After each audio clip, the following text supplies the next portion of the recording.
2024 সালের 5 আগস্ট আওয়ামী লীগ সরকার পতনের দিন আগুন দেওয়া হয় নাটোর সদর আসনের সাবেক সংসদ সদস্য শফিকুল ইসলাম শিমুলের বাসভবনে। অগ্নিকাণ্ডে 5 জনের মৃত্যু হয়। চলতি বছরের জানুয়ারিতে সরকার নিহতদের শহীদ হিসেবে তালিকাভুক্ত করে। তবে সম্প্রতি একটি জাতীয় দৈনিকের অনুসন্ধানী প্রতিবেদনে আসে 52 জনের নাম যারা শহীদ না হয়েও জুলাই শহীদ হিসেবে নিবন্ধন পেয়েছে। এদের ভেতর নাটোরের 4 জনের নাম উঠে আসায় নতুন করে বিতর্ক দেখা দিয়েছে। তারা হলেন মিকদাদ হোসেন খান, মোহাম্মদ শরীফুল ইসলাম মোহন, ইয়াসিন আলী ও মোহাম্মদ মেহেদী হাসান। যদিও 5 আগস্টের অগ্নিকাণ্ডে ওই ঘটনায় 5 জন নিহত হন।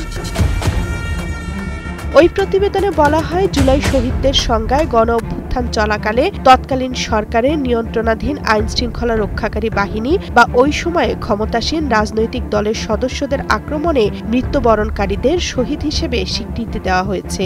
প্রশ্ন উঠেছে, আওয়ামী লীগের বাড়ি বা তাদের মালিকানাধীন স্থাপনায় আগুন দেওয়ার ঘটনায় যাদের মৃত্যু হয়েছে তারা শহীদদের তালিকায় অন্তর্ভুক্ত হবেন। জেলা প্রশাসন ও জুলাই শহীদ স্মৃতি ফাউন্ডেশনের একাধিক কর্মকর্তা ওই জাতীয় দৈনিককে বলেছেন, শহীদদের সংজ্ঞা অনুযায়ী এদের নাম তালিকায় দেওয়ার সুযোগ নেই।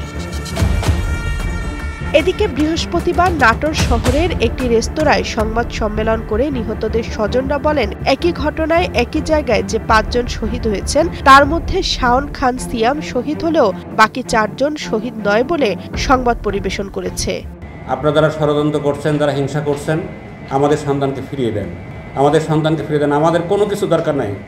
আপনাদেরকে আমরা কোটি টাকা দিব, আপনাদের চিরজীবন গোলামি করব, আপনাদের জন্য যা কিছু করতে বলেন তাই করব, কিন্তু আমাদের সন্তানকে ফিরিয়ে দেন। আমি 6 তারিখে সকালে শুনতে পাই আমার সন্তান চলে গেছে, আর এমপি শিমুলের বাসায় তাকে আগুনে পুড়ে মারা হয়েছে।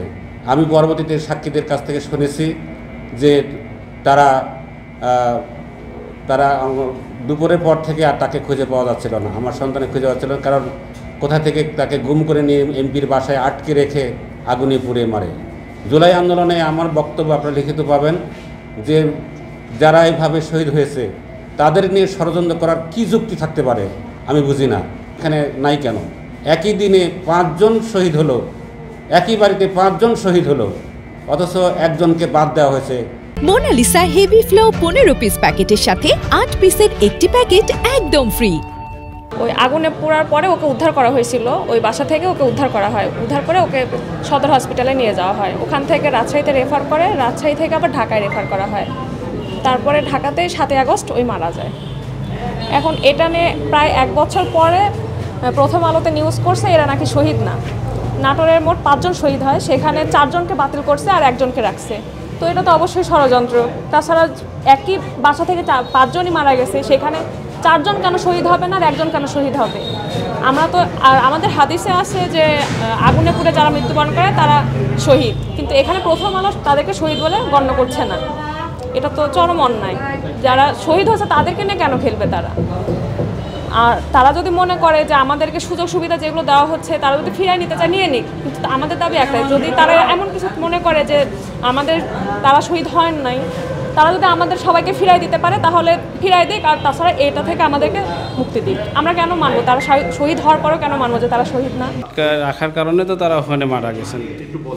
তারা আমার ছোটো ভাই 18 তারিখে আমার ওনার ছেলেক সহ নাটোরে যে এক মুসলিম ইনস্টিটিউটের সামনে তারা যে প্রতিরোধ করে তুলছিল, সেদিনকে আমার ছোটো ভাই এবং আমার ওর ভাই ছেলে সেদিনকেও জুলাই আন্দোলনে অংশগ্রহণ করে। এরপরে 4 তারিখে যে মাদ্রাসা মোড়ে আপনার ভবানীগঞ্জ মোড়ে যে আন্দোলনটা, ছাত্র আন্দোলনটা জনতা যেটা আন্দোলন করে, ওটাও তো আমার ছোটো ভাই এবং আমার ভাইস্তা অংশগ্রহণ করে।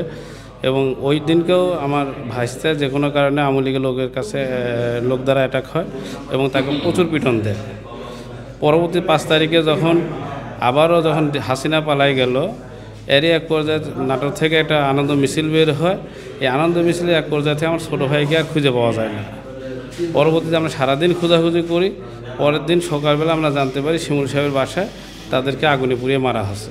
এটাই হলো মূল বিষয়। পুরোটাই ষড়যন্ত্র। একটা শহীদকে নিয়ে যে এই ষড়যন্ত্রটা করেছে প্রথম আলো, এটা কিন্তু উচিত না। একটা মানুষের পুরায় মারা মানে তো সে শহীদ, তাহলে তাকে শহীদি মর্যাদা দিল সরকার থেকে, দেওয়ার পরে আবার তাকে শহীদ না বলে আবার হচ্ছে যে আপনার ষড়যন্ত্র করেছে, এটা তো ঠিক না। একটা শহীদের তাক হচ্ছে যে আওয়ামী লীগের লোকেরা তাক আটকায়, ঘরের মধ্যে আটকায় রাখে পুরায় মারলো, সে তো অবশ্যই শহীদ।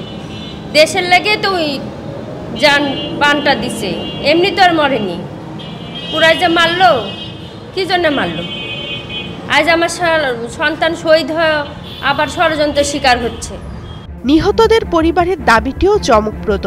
তারা বলছে, জুলাই আন্দোলনের সাথে জড়িত নিহতরা শহীদ, তাহলে আগুনে পুড়ে মৃত ব্যক্তিদের কেন শহীদ বলা হবে না? Desk report, Kaler Kantho.